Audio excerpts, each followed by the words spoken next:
आपको समस्तीपुर से बताते चले, जहां पर वॉल पुट्टी लोडेड ट्रक में शराब की बरामदगी हुई है। भारी मात्रा में इस ट्रक से शराब बरामद की गई है। बताते चले आपको कि उत्पाद विभाग और पुलिस की टीम इस मद्देनजर बेहद बड़ी कार्रवाई करते हुए और 412 कार्टन शराब जब्त की गई, जिसकी कीमत 10 लाख रुपए बताई जा रही है। मुफस्सिल थाना की पुलिस ने इन शराब को बरामद किया है। पुलिस ने 2 तस्करों को भी यहां पर गिरफ्तार किया। ये कार्रवाई मुफस्सिल थाना क्षेत्र के जितवारपुर हकीमाबाद गांव के पास हुई।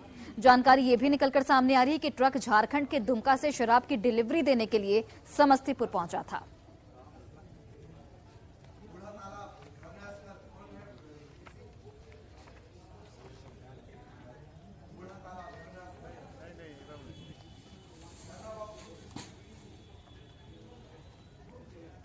और देखिए, बिहार में प्रतिभाओं की कोई कमी नहीं है। भागलपुर की एक तस्वीर आपको दिखाते हैं, जिसमें कई छात्र जो हैं वो मैदान में पसीना बहा रहे हैं और उनके आंखों में बस एक ही सपना है कि एक सही खिलाड़ी बनकर देश का नाम रोशन करना है। और इस सपने को साकार करने में उनके जो गुरु हैं वो उनका साथ दे रहे हैं।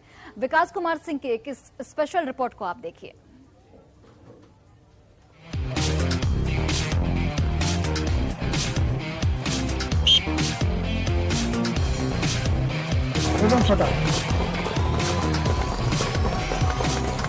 ये कदम ताल है उन छात्र छात्राओं का जो घंटों पसीना बहाकर राष्ट्रीय और अंतर्राष्ट्रीय स्तर के खेलों के लिए अपने को तैयार कर रहे हैं। इनकी आंखों में बड़े सपने हैं जिसे वो पूरा करना चाहते हैं। ये मेडल, ये ट्रॉफी बताने के लिए काफी है कि खेल इनके रग रग में बसता है, जिसके दम पर बिहार का परचम पूरी दुनिया में लहराना चाहते हैं। दरअसल ये भागलपुर नाथनगर का वो इलाका है जहां कभी हत्या, लूट और गोलियों की आवाज सुनाई देती थी। नशे का कारोबार चरम पर था, लेकिन आज ये जगह एक नई इबारत लिखने को तैयार है। 6 से 7 घंटा करते हैं सुबह शाम। क्या क्या करती हो?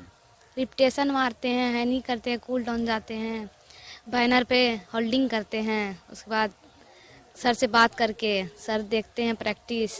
सर बहुत में सबके पीछे मेहनत करते हैं, देखते हैं प्रैक्टिस, देखते हैं, मानते हैं। बहुत खुशी होती है।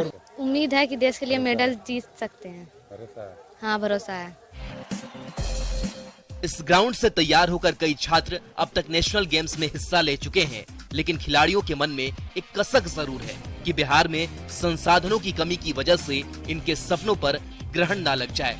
बावजूद जी तोड़ मेहनत के आगे सारी बाधाएं इन्हें छोटी लगती है।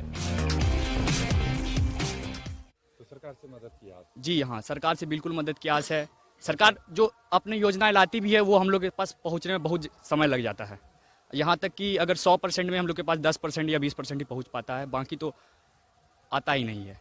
अगर वो सरकारी मदद ठीक से पहुंचे तो बच्चे आगे तो हाँ, बेशक हम लोग बहुत आगे निकल सकते हैं अगर सारी मदद हम लोग को मिले तो। चलिए अब बात करते हैं इन खिलाड़ियों के गुरुदेव की। शिक्षक जितेंद्र मणि बच्चों को जिला, राज्य, राष्ट्रीय और अंतर्राष्ट्रीय स्तर के खेलों के लिए तैयार कर रहे हैं। ये छात्र छात्राएं आर्थिक रूप से कमजोर हैं, लेकिन इच्छा शक्ति से मजबूत, बेहद मजबूत हैं। इसलिए शिक्षक जितेंद्र मणि 12 वर्षों से इन छात्रों के पीछे मेहनत कर रहे हैं। अब तक बच्चे राष्ट्रीय स्तर के विभिन्न स्पर्धा में मेडल जीत चुके हैं। बीते दिनों ईस्ट जोन एथलेटिक्स मीट में 7 बच्चों ने 13 मेडल जीते थे।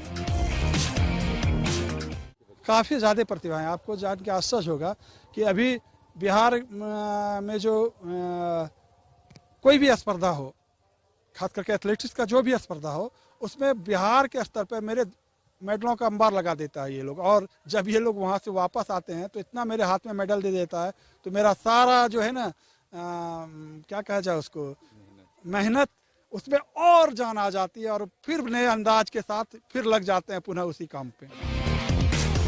वाकई ये बच्चे कमाल है, इनका खेल बेमिसाल है। बस जरूरत है कि इनके ऊपर सरकार नजर इनायत करे। न्यूज़ 18 के लिए भागलपुर से विकास कुमार सिंह की रिपोर्ट।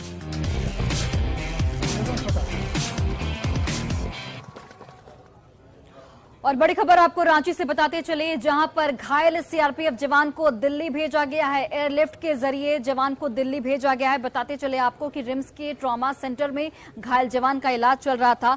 2 फरवरी को चाईबासा में ये जवान जख्मी हुआ था।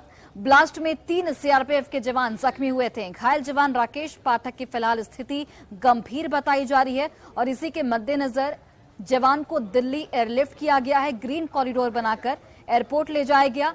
एयर एम्बुलेंस से दिल्ली शिफ्ट किया गया है। रिम्स के ट्रॉमा सेंटर में इस घायल जवान का इलाज चल रहा था। 2 फरवरी को नक्सलियों से मुठभेड़ हुई थी, जिसमें चाईबासा में ये जवान जख्मी हुए थे और इसी घटना में 3 सीआरपीएफ के जवान जख्मी हुए थे। लेकिन राकेश पाठक जो इस वक्त घायल हैं, उनकी स्थिति फिलहाल गंभीर बनी हुई है। तो आपको बताते चले कि इससे पहले भी 3 सीआरपीएफ के जवान जख्मी हुए थे, जिनमें से राकेश पाठक की स्थिति फिलहाल गंभीर बनी हुई है और इनको दिल्ली अब शिफ्ट किया गया है। एयर एम्बुलेंस के जरिए दिल्ली में शिफ्टिंग हुई है। 2 फरवरी को नक्सलियों के साथ मुठभेड़ हुई थी, जिसमें से 3 जवान जख्मी हुए थे। तीनों में से राकेश पाठक जो हैं, उनकी स्थिति फिलहाल गंभीर बनी हुई है। एयर एम्बुलेंस के जरिए उन्हें दिल्ली शिफ्ट किया गया और उनका अब दिल्ली में इलाज चलेगा।